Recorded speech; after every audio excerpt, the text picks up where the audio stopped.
रात के 8 बजे का समय था।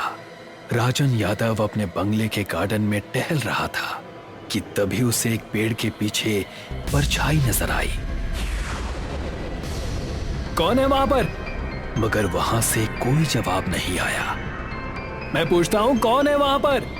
इतना कहकर राजन तेज कदमों से उस पेड़ के पास चला गया, मगर सामने का दृश्य देखकर उसका मुंह खुला का खुला रह गया। उस पेड़ के पीछे खड़ी एक सुंदर लड़की राजन को अजीब सी नजरों से देख रही थी। तुम तो मेरी नर्स हो। तुम इस समय मेरे गार्डन में क्या कर रही हो? देखो, अब मैं बिल्कुल ठीक हो चुका हूँ और मैंने तुम्हारा सारा पेमेंट भी कर दिया है। अब तुम यहाँ से जा सकती हो। एक नर्स भी अपने पेशेंट के बारे में वो सब कुछ जानती है जो एक पत्नी अपने पति के बारे में जानती है। अगर मैंने तुम्हारी पत्नी को बता दिया कि तुम मुझे किन नजरों से देखा करते थे, तो तुमने कभी सोचा है कि तुम्हारी पत्नी तुम्हारा क्या हाल करेगी? समझ गया। तो तुम मुझे धमकी दे रही हो? हाँ, देखो, मुझे ब्लैकमेल करने की सोचना भी मत। तुम मुझे जानती नहीं हो। नहीं, मैं धमकी नहीं दे रही, बल्कि मैं तो तुम्हें वो सब कुछ करने का निमंत्रण दे रही हूँ जो तुम मेरे साथ अपने ख्यालों में किया करते थे। तुमने तो मेरे मन की बात छीन ली। दरअसल मैं हर किसी लड़की की ओर आकर्षित नहीं होता, लेकिन तुम्हारे अंदर बात ही कुछ अलग है। ऐसी क्या बात है मेरे अंदर? तुम्हारा चेहरा किसी से बहुत मिलता जुलता है। सच बताऊं तो तुम्हारा चेहरा मुझे किसी की याद दिलाता है। राजन नर्स को मक्कारी से देखने लगा। दरअसल राजन एक अय्याश किस्म का व्यक्ति था। राजन उस नर्स के पास आने ही वाला था कि तभी उस नर्स का चेहरा और शरीर एक अधजली हुई लाश में परिवर्तित हो गया। उसके चेहरे और हड्डियों का मांस लटकने लगा।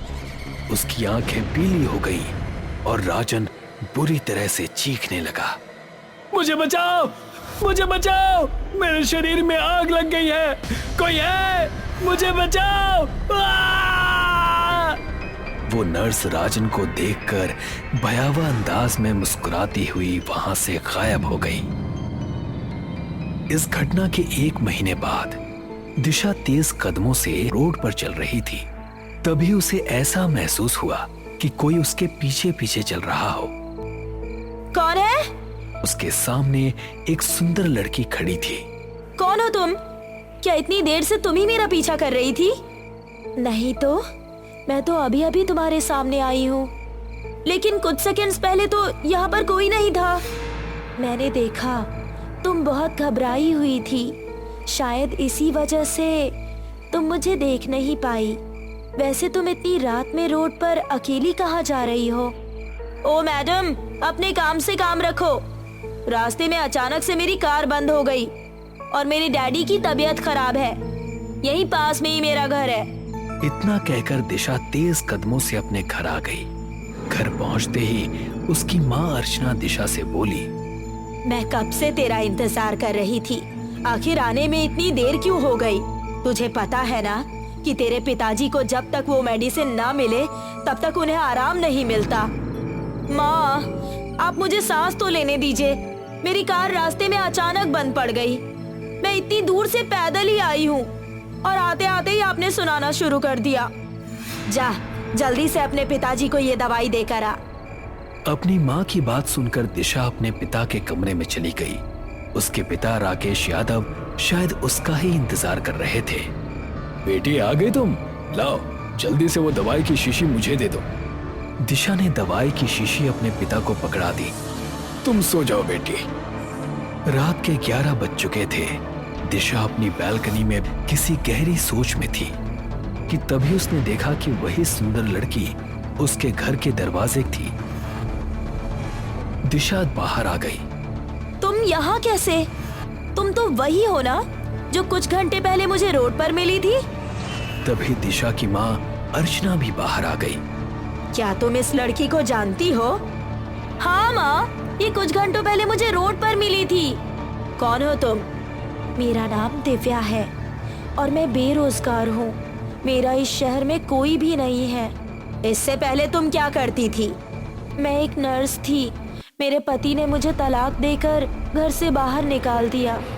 क्या मुझे आपके घर पर कोई काम मिल सकता है? प्लीज मना मत कीजिएगा। मैं काफी दिनों से भूखी भी हूँ। दिव्या की बात सुनकर अर्चना का दिल पसीज गया। वो दिव्या को लेकर अपने पति के कमरे में गई। राकेश उस समय जाग रहा था।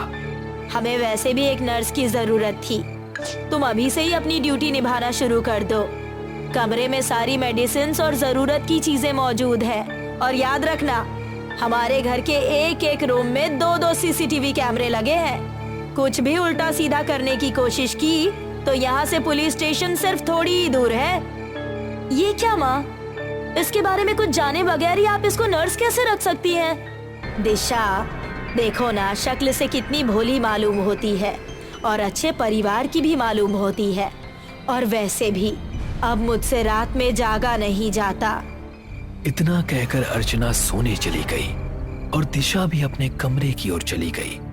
अजीब बात है, पता नहीं मुझे ऐसा क्यों लग रहा है जैसे मैंने तुम्हें पहले भी कहीं देखा है, लेकिन मुझे याद नहीं आ रहा कि तुम्हें कहाँ देखा है। अच्छा, वो क्या है कि जब से मेरे दोस्त राजन की मौत हुई है तब से मैं कुछ डिप्रेशन में रहने लगा हूँ। कभी कभी मुझे ऐसा लगता है जैसे कि मुझे अल्जाइमर की शिकायत भी होती जा रही है। मुझे कुछ बातें, कुछ चेहरे कभी कभी याद ही नहीं रहते। अभी तुम इतने बूढ़े भी नहीं हुए हो गोलू कि तुम्हारी याददाश्त इतनी कमजोर हो जाए। इस नाम को तुम कैसे जानती हो? ये नाम तो मेरे बचपन का नाम है, जिसे सिर्फ मेरे माता पिता और वो जानती थी। मुझे गौर से देखो राकेश, तुम्हें सब कुछ याद आ जाएगा। दिव्या की बात सुनकर राकेश दिव्या को गौर से देखने लगा। अचानक राकेश के दिमाग में एक धमाका हुआ। ये असंभव है, तुम जीवित कैसे हो सकती हो? तुम्हें तो मरे हुए 20 साल से ज्यादा हो गए। राकेश ने इतना कहा ही था कि तभी दिव्या का चेहरा और शरीर एक अधजली लाश में परिवर्तित हो गया। वो अपनी पीली आंखों से राकेश को घूरने लगी। अचानक उसकी पीली आंखों से आग की लपटें निकलने लगी। कुछ ही क्षणों में राकेश के शरीर में आग लग गई। कोई है?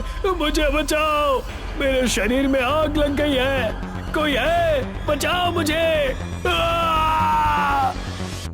मगर राकेश बहुत जल्द एक अधजली लाश में परिवर्तित होकर फर्श पर गिर पड़ा और दिव्या धुआं बनकर वहां से गायब हो गई। राकेश की चीख सुनकर अर्चना और उसकी बेटी दिशा कमरे की ओर आ गई।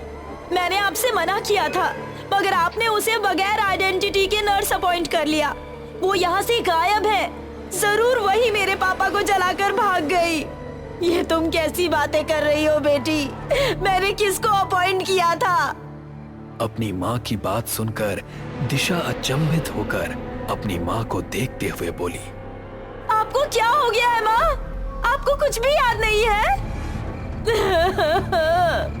नहीं बेटी, मुझे कुछ भी याद नहीं। इतना कहकर दिशा की माँ बेहोश होकर जमीन पर गिर गई। अगले दिन राकेश का अंतिम संस्कार कर दिया गया। पुलिस ने उस नर्स की बहुत तलाश की, मगर उस दिन के बाद से उस नर्स का कोई पता नहीं चला। दिशा थाने में जाकर एक पुलिस वाले से गुस्से में बोली, कैसे पुलिस वाले हैं आप? अभी तक मेरे पिता की हत्यारन को ढूंढ नहीं पाए आप? देखिए मैडम, आपके किसी भी सीसीटीवी कैमरे में हमें कोई भी लड़की दिखाई नहीं दी। हम आपकी बात कैसे मान लें? तो क्या मैं ये मान लूं कि पुलिस अब इस मामले में कुछ नहीं कर सकती? मैडम, जब कोई लड़की वहां पर थी ही नहीं तो इसमें पुलिस क्या कर सकती है? और अगर एक बार के लिए आपकी बात मान भी लेते हैं कि वहां पर कोई लड़की थी, तब भी इसमें गलती आपकी ही है मैडम। अरे कोई ऐरी गैरी लड़की रात के 11 बजे आपके दरवाजे पर आकर बोलती है कि वो नर्स है और आप उसे काम पर रख लेती हैं। उस लड़की को काम पर मैंने नहीं, मेरी माँ ने रखा था। लेकिन हमने तुम्हारी माँ से पूछताछ की है, वो तो इस बात से साफ साफ इनकार कर रही है। यही तो मैं आपको बताना चाह रही हूँ इंस्पेक्टर साहब कि कुछ तो रहस्य जरूर है। देखिए, आप यहाँ पर अपना टाइम वेस्ट कर रही हैं। दिशा पैर पटकती हुई अपने घर आ गई। रो मत बेटी, ईश्वर को यही मंजूर था 1 महीने पहले ही तुम्हारे पिताजी के बचपन के दोस्त राजन की मौत भी कुछ इसी तरह से हुई थी। आपने मुझे इस बारे में पहले क्यों नहीं बताया? क्या बताती बेटी, जब से उनके दोस्त की मौत हुई थी तब से ही वो डिप्रेशन में रहने लगे थे। पापा के और कितने दोस्त थे माँ? तुम्हारे पिताजी के बचपन के 2 ही दोस्त थे, जिसमें से राजन यादव की रहस्यमयी स्थिति में मौत हो गई। अब उनका सिर्फ एक ही दोस्त बचा है, निरंजन, जो उनके अंतिम संस्कार में नहीं आया। अपनी माँ की बात सुनकर दिशा गहरी सोच में डूब गई और अपने पिता के कमरे में जाकर कुछ छानबीन करने लगी कि तभी उसकी नजर बक्से के अंदर रखे हुए एक फोटो पर पड़ी। उस फोटो में उसके पिताजी के 3 दोस्त, जो कि किशोर अवस्था में थे, एक लड़की के साथ नजर आ रहे थे। ओह माय गॉड, इस फोटो में तो वही नर्स है जो मुझे रात के समय पिताजी की मौत वाले दिन रोड पर मिली थी और रात के समय नर्स बनकर हमारे घर आई थी। अगर पिताजी इसको पहले से जानते थे तो उन्होंने हमें उस समय बताया क्यों नहीं? आखिर ये क्या रहस्य है? दिशा के दिमाग में सोच का बवंडर चल उठा। पिताजी के बचपन का सिर्फ एक ही दोस्त बचा है, निरंजन। इसका मतलब अगला नंबर शायद उसी का है। इस लड़की के बारे में मुझे वहाँ जाकर पता करना चाहिए। वही बता सकते हैं कि आखिर ये नर्स है कौन। दिशा निरंजन यादव के घर का पता मालूम करते हुए रात के समय वहां पर पहुंच गई। दिशा को इतनी रात में देख निरंजन की पत्नी चौंकती हुई बोली, कौन हो तुम? मेरा नाम दिशा है। निरंजन जी मेरे पिता के बचपन के दोस्त हैं। अंदर आओ बेटी। दिशा अंदर चली गई। तुम्हारे पिता की मौत के बारे में सुनकर इन्हें इतना अफसोस हुआ कि ये उस दिन के बाद से होश में ही नहीं आए। बस इनकी सांसें चल रही है। हमने घर पर ही इनके लिए एक नर्स अपॉइंट कर रखी है। भला हो उस बेचारी नर्स का, जो इनकी बहुत देखभाल करती है। नर्स का नाम सुनकर दिशा ने चौंकते हुए अपने पर्स से एक तस्वीर निकालकर निरंजन की पत्नी को देकर कहा, कहीं वो नर्स यही तो नहीं है? निरंजन की पत्नी उस तस्वीर को देखकर मुस्कुराती हुई बोली, हाँ यही नर्स है। क्या तुम इसे जानती हो? ये नर्स मौत की नर्स है माँ जी। जिस रात मेरे पिताजी की मौत हुई उस रात यही नर्स उनकी देखभाल कर रही थी। पिताजी की मौत के बाद फिर ये कहीं नहीं मिली और यहाँ आते हुए मैं राकेश जी के घर भी गई थी। उनकी पत्नी ने भी मुझे बताया कि कुछ वक्त पहले जब राकेश जी बीमार चल रहे थे तब उनकी देखभाल भी यही नर्स कर रही थी। दिशा ने इतना कहा ही था कि तभी निरंजन यादव की जोरदार चीख दिशा और उसकी पत्नी के कानों में टकराई। दिशा चीख की दिशा में दौड़ते हुए निरंजन के कमरे में पहुंच गई। सामने का दृश्य देखकर दिशा की आंखें डर से फैल गईं। दिशा के सामने एक अधजली स्त्री अपनी पीली आंखों से निरंजन को घूर रही थी। उसकी आंखों से आग की लपटें निकल रही थी और निरंजन का शरीर जलकर कोयला बन चुका था। कौन हो तुम? तभी वो अधजली भयानक दिखने वाली स्त्री एक सुंदर नर्स में परिवर्तित हो गई। मैंने तुम्हें एक तस्वीर में देखा है, लेकिन वो तस्वीर तो काफी पुरानी है। तुम्हें तो अब तक बूढ़ी हो जाना चाहिए था। आखिर हो कौन तुम? मैं एक ऐसी अभागी हूँ जिसे 3 वहशी दरिंदों ने नोच नोच कर अपनी हवस का शिकार बनाया था। अरे निरंजन यादव और राजन यादव को तो मैं जानती भी नहीं थी। मैं तो सिर्फ तुम्हारे पिता राकेश को जानती थी, क्योंकि मैं बचपन से उसे पसंद करती थी। सिर्फ मैं ही थी जो राकेश को गोलू कहकर बुलाया करती थी। जिस दिन मुझे पहले दिन नर्स की नौकरी मिली थी, उस दिन मैंने सोचा कि मैं राकेश से अपने प्यार का इजहार कर दूंगी, लेकिन मुझे पता नहीं था कि राकेश इंसान के रूप में एक दरिंदा है। उसने मेरी मोहब्बत का नाजायज फायदा उठाकर अपने दोनों दोस्तों को मुझे सौंप दिया। मैं किसी को मुंह दिखाने के काबिल नहीं रही और मैंने अपने शरीर पर तेल छिड़क कर आग लगाकर आत्महत्या कर ली। इतना कहकर वो नर्स वहां से गायब हो गई। अमित अपने माता पिता के साथ गांव में रहता था। अमित के पिता शहर के पोस्टमार्टम हाउस में रात में चौकीदारी किया करते थे। एक रात 2 बजे अमित का फोन बजा। हाँ पापा। बेटा तू जल्दी मोटरसाइकिल से पोस्टमार्टम हाउस आजा, बहुत अजीब चीजें हो रही हैं, मुर्दे जिंदा हो गए हैं। हाँ आजा बेटा आजा। Hello hello hello. क्या हुआ बेटा? माँ, पोस्टमार्टम हाउस में जरूर पिताजी के साथ कुछ हुआ है, मैं वहीं जा रहा हूँ। बेटा अपना ख्याल रखना। अमित जब पोस्टमार्टम हाउस पहुंचता है तो देखता है कि गेट पर उसके पिता की लाश पड़ी हुई है। अमित के पिता का पोस्टमार्टम होता है, लेकिन पोस्टमार्टम में डॉक्टर उसके पिता की मृत्यु का कारण नहीं पता लगा पाते। मैंने ऐसा केस पहले कभी नहीं देखा। उनके शरीर पर कोई निशान नहीं है, ना ही ऐसा लगता है कि उन्होंने सुसाइड किया है। अमित के पिता की असमय अचानक मृत्यु होने के कारण अमित को अपने पिता की नौकरी मिल जाती है। बेटा, तू पोस्टमार्टम हाउस की चौकीदार की नौकरी मत कर, वहाँ नाइट शिफ्ट करनी होती है। तेरे पिताजी की तरह तुझे भी कुछ हो गया तो मैं किसके सहारे अपना जीवन बिताऊंगी? डॉक्टर और पुलिस पिताजी की मौत का कारण पता नहीं लगा पाए। मैं वहां नौकरी करूंगा और पता लगा कर रहूंगा कि पिताजी की मौत कैसे हुई। अमित अपने पिता की तरह रात में पोस्टमार्टम हाउस में चौकीदारी करने लगा। अमित अक्सर देखता कि रात में 2 डॉक्टर ऑपरेशन रूम में पिए हुए बाहर निकलते।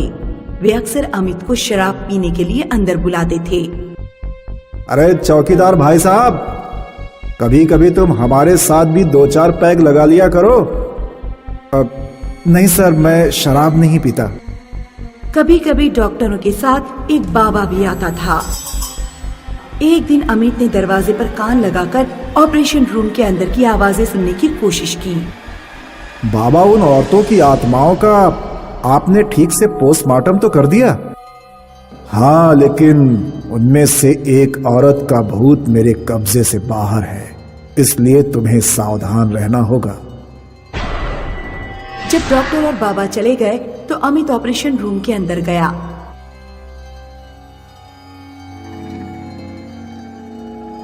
एक भूतनी अमित की पीठ पर लग गई और उसका गला घोटने लगी।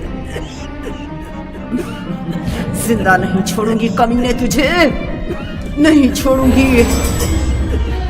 अमित किसी तरह पास की अलमारी पर रखी मिट्टी के तेल की बोतल उठाता है और अपनी पीठ पर लदी भूतनी पर मिट्टी का तेल लौट देता है। फिर वो अपनी जेब में से माचिस निकालता है और एक तीली जलाकर पीछे भूतनी पर फेंकता है। तब भूतनी गायब हो जाती है। अमित तुरंत रूम से बाहर निकलकर रूम का दरवाजा बंद कर देता है। अगले दिन अमित घर पहुंचकर सारी बात अपनी माँ को बताता है।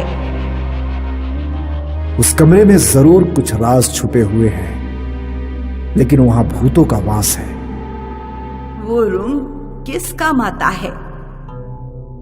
उस रूम में ही मुर्दों की चीड़ फाड़ होती है। माँ, क्या तुम किसी अच्छे तांत्रिक या बाबा को जानती हो जो बस इतना कर दे कि जब मैं ऑपरेशन रूम में घुसूं तो कोई भूत प्रेत मेरा कुछ बिगाड़ ना पाए? हाँ, हमारे गांव में पंडित राम प्रकाश शर्मा भूत प्रेतों के बारे में जानते हैं। उस रात अमित पंडित राम प्रकाश शर्मा द्वारा दी गई एक अंगूठी पहनकर पोस्टमार्टम हाउस पहुंचता है। वो ऑपरेशन रूम के अंदर जाता है तो देखता है कि बाबा हवन कर रहा है। पास में दोनों डॉक्टर बैठे हैं और जमीन पर एक महिला का शव रखा हुआ है। अमित, तू यहाँ क्या कर रहा है? बाहर जा यहाँ से। यहाँ ये सब क्या हो रहा है? तुझे जानने की जरूरत नहीं, निकल यहां से बाहर। तेरा बाप फिर भी समझदार था, लेकिन तू तो बिल्कुल गधा है। तभी अचानक औरत का शव खड़ा हो जाता है। पास की अलमारी में ऑपरेशन इंस्ट्रूमेंट रखे हुए थे। औरत का भूत वहां से एक कैंची उठाकर बाबा के गले में भूंक देता है। बाबा तुरंत मर जाता है। दोनों डॉक्टर कमरे से बाहर भागते हैं, लेकिन दरवाजे बंद हो जाते हैं। कहाँ भागोगे कमीनों? औरत का भूत दोनों डॉक्टरों का गला पकड़ लेता है और गला घोंटकर दोनों को मार देता है। औरत की आत्मा फिर अमित पर हमला करने की कोशिश करती है, लेकिन अपनी अंगूठी के कारण अमित बच जाता है। तुम कौन हो और इन डॉक्टर को तुमने क्यों मार दिया? ये डॉक्टर नहीं, राक्षस थे। पोस्टमार्टम के लिए औरतों के शव को लाते थे और उनके साथ गलत काम करते थे। और वो बाबा? डॉक्टर जिन औरतों के शवों के साथ गलत काम करते थे, बाबा उन औरतों की आत्माओं का पोस्टमार्टम करता था। आत्माओं का पोस्टमार्टम? हाँ, वो बाबा उन औरतों की आत्माओं को जल्द से जल्द अगला जन्म दिलाने की कोशिश करता था, ताकि वे आत्माएं भूत बनी रहकर डॉक्टरों को परेशान न करें। मेरा इन सब गलत कामों से कोई लेना देना नहीं है। मैं अपने पापा की जगह नौकरी करने आया हूँ। लेकिन तेरे बाप का था, वो भी इन डॉक्टरों के साथ मिला हुआ था। आत्मा अमित को छोड़ देती है। अमित घर जाकर सारी बातें अपनी माँ को बताता है। किसी ने ठीक ही कहा है बेटा, सबको अपनी करनी का फल भुगतना पड़ता है। तेरे पिता ने गलत काम किया, लगता है इसीलिए तेरे पिता की इस तरह मृत्यु हुई। ये साइंटिस्ट रमन है, जो आज दुनिया के सामने एक बहुत बड़ी महामारी की मेडिसिन की घोषणा करने वाले हैं। लेकिन एक भूतिया साया इनका पीछा कर रहा है। पिछली रात से इनके साथ अजीबोगरीब चीजें हो रही हैं।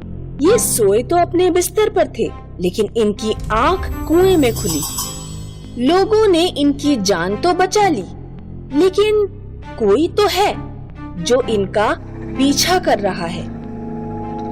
तो सर, हमें बताइए कि आपको कैसा लग रहा है इतनी बड़ी इन्वेंशन करके? ये मेडिसिन दुनिया का सबसे बड़ा इन्वेंशन है। मैं बहुत खुश हूँ। बहुत मेहनत की है मैंने। साइंटिस्ट रमन बोल रहे थे कि कोई साया उनके आसपास मंडराने लगा। वो डर गए। उस साए ने सामने रखे हुए पानी के ग्लास को उठाकर साइंटिस्ट के मुंह पर फेंक दिया। सभी लोग दंग रह गए। ये सब लाइव टीवी पर दिख रहा था। कौन है? कौन है यहाँ? सिक्योरिटी! जैसे ही सिक्योरिटी स्टेज पर आ रही थी, उस भूत ने सिक्योरिटी को हवा में उड़ाकर पटक दिया। साइंटिस्ट रमन बहुत डर गए और रिपोर्टर भी डरी हुई थी कि तभी सबके सामने साइंटिस्ट विक्रम का भूत दिखने लगा। ये सब लाइव टीवी पर दिख रहा था। साइंटिस्ट रमन भागने की कोशिश कर रहे थे कि साइंटिस्ट विक्रम के भूत ने उन्हें कुर्सी से बांध दिया। ये दवा रमन ने नहीं, मैंने बनाई है। इस धोखेबाज रमन ने मेरा खून कर दिया। खून? हाँ, खून। मैं और रमन एक साथ एक ही लैब में कई सालों से काम कर रहे थे। इस साल की शुरुआत में महामारी फैलने लगी। यार, इस महामारी से दुनिया को बचाना ही होगा। दुनिया भर के सारे साइंटिस्ट इस महामारी की ही दवा खोजने में लगे। कोई ना कोई जरूर बनाएगा। हमें भी कोशिश करनी चाहिए। ना बाबा ना, तू ही कोशिश कर। मेरे पास और भी बहुत काम है। मैं अकेला इस महामारी के ऊपर रिसर्च करने लगा। 1 महीने बाद मुझे इस महामारी के कीटाणु का कंपोजिशन समझ में आ गया। रमन, देख, मुझे इसका कंपोजिशन मिल गया। अब मैं जल्द ही इसकी मेडिसिन बना लूंगा। अरे वाह, फिर तो हम बहुत अमीर हो जाएंगे। ये मेडिसिन किसी बड़ी कंपनी को बेचकर हम दुनिया के सबसे अमीर साइंटिस्ट बन जाएंगे। नहीं यार, ये हम गवर्नमेंट को देंगे। वो क्यों? किसी बड़ी कंपनी को बेचेंगे तो उस दवा की कीमत बहुत ज्यादा होगी और आम लोग इसे नहीं खरीद पाएंगे। गवर्नमेंट को बेचेंगे तो हर एक गरीब तक ये पहुंच जाएगी। पर गवर्नमेंट हमें इससे अच्छे दाम नहीं देगी।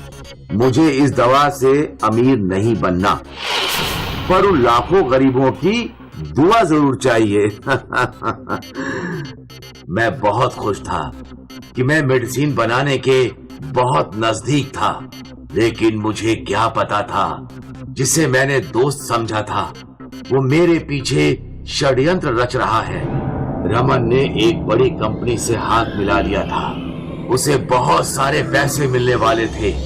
तब से रमन मेरी हर हरकत पर नजर रखने लगा। वो अक्सर मेरी टेबल पर ताक झांक किया करता था। क्या ढूंढ रहे हो? कुछ नहीं, बस यहाँ कुछ गिरने की आवाज आई थी तो देखने चला आया कि कहीं कुछ टूटा तो नहीं। यहाँ तो कुछ गिरा नहीं है, शायद कहीं और से आवाज आई हो। हाँ, हो सकता है। मैं अपने काम में जुटा रहा और लगभग 15 दिन बाद मैंने वो मेडिसिन बना ही ली। Yes, I did it. I knew I would do it. क्या हुआ? आखिर मैंने वो मेडिसिन बना ही ली। फाइनली मैं अभी जाकर न्यूज में ये अनाउंस करता हूँ। रुक जाओ, थोड़ा आराम से। ये इस सदी का सबसे बड़ा इन्वेंशन है। इसके अनाउंसमेंट के लिए बहुत सारी तैयारियां करनी होंगी। कैसी तैयारियां? गवर्नमेंट को इन्फॉर्म करना होगा, न्यूज वालों को भी पहले से इन्फॉर्म करना होगा। तो रुक, मैं सबसे बात करके आता हूँ, फिर मैं तेरे साथ चलता हूँ न्यूज चैनल के ऑफिस। ठीक है। रमन ने किसी से फोन पे बात की और फिर मेरे पास आया। हमें अभी गवर्नमेंट लैब इस मेडिसिन को ले जाना होगा। पर क्यों? उसका प्रोसेस है। चल लैब। मैं रमन के साथ उसकी कार में बैठ गया।